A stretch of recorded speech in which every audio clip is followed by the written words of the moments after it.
বেরা ছিলেন এবং সিঙ্গুরের বিধায়ক ডক্টর অরূপ কুমার দাস তারাও ছিলেন এবং অন্যান্য আমাদের পার্টির পদাধিকারীরা ছিলেন। বাবার কাছে আমি এসেছিলাম প্রথমবার যখন আমি রাজ্য সভাপতি ছিলাম। বাবার কাছে প্রার্থনা করে গেছিলাম যে বাবা পরিবর্তন যেন আসে। বাবা পরিবর্তন করেছেন, বাবার আশীর্বাদে পরিবর্তন হয়েছে। তাই বাবার চরণে আমার প্রণাম জানিয়ে গেলাম। বাবার আশীর্বাদ যেন পশ্চিমবঙ্গবাসীর উপর থাকে। দাদা, জাতীয় মেলা হলেও স্থানীয় দোকানদারদের দোকান না বাঁচানোর একটা ক্ষোভ সৃষ্টি হচ্ছে তারকেশ্বর যারা দোকানদার করতে হবে। দেখুন, এই বিষয়ে আমাদের যারা লোকাল নেতৃত্ব আছে তারা বলবেন। অ্যাডমিনিস্ট্রেশনের কিছু নিয়ম কানুন থাকে, সেগুলো মানতে হয় সবাইকে, নাহলে বড় অ্যাক্সিডেন্ট হয়ে যাবে, তখন কে রেসপন্সিবিলিটি নেবে?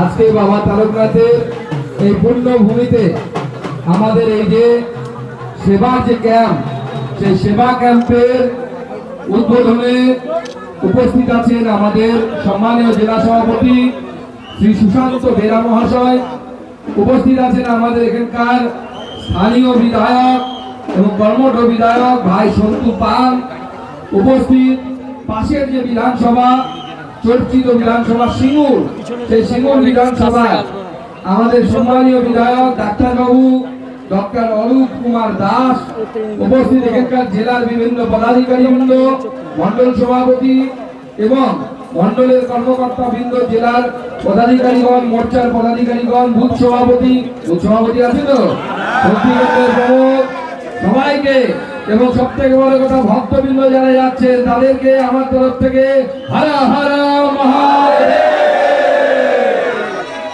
এইবার বাবা তারকনাথের এই পুণ্যভূমিতে এবং আপনারা আসছেন এবং দেখছেন যে এইবার পশ্চিমবঙ্গ সরকারের তরফ থেকে বিভিন্ন জায়গায় সেবার জন্য ক্যাম্প, জলের ব্যবস্থা সমস্ত কিছু করা হয়েছে। কারণ এখন এতদিন পর্যন্ত আমরা বাবা তারকনাথের কাছে আসতেন, সরকার বাবার ছিল না, কিন্তু এবার বাবা তারকনাথের কাছে এসেছে সরকার বাবার বাবার তাই সেবা করার সুযোগ আমাদের সামনে এসেছে। আমরা সেই সুযোগকে আমরা ব্যবহার করছি এবং আমাদের কাছে এই সুযোগ পুণ্য অর্জনের উপায়, আমরা পুণ্য অর্জন করার সুযোগ পাচ্ছি। আমাদের এই সেবা ক্যাম্প থেকে কিছু ভক্তবৃন্দের যদি আমরা সামান্য সেবা করতে পারি, তাও আমরা মনে করব যে আমাদের এই জীবন ধন্য হয়েছে, ভারতীয় জনতা পার্টির এই সেবা ক্যাম্প ধন্য হয়েছে।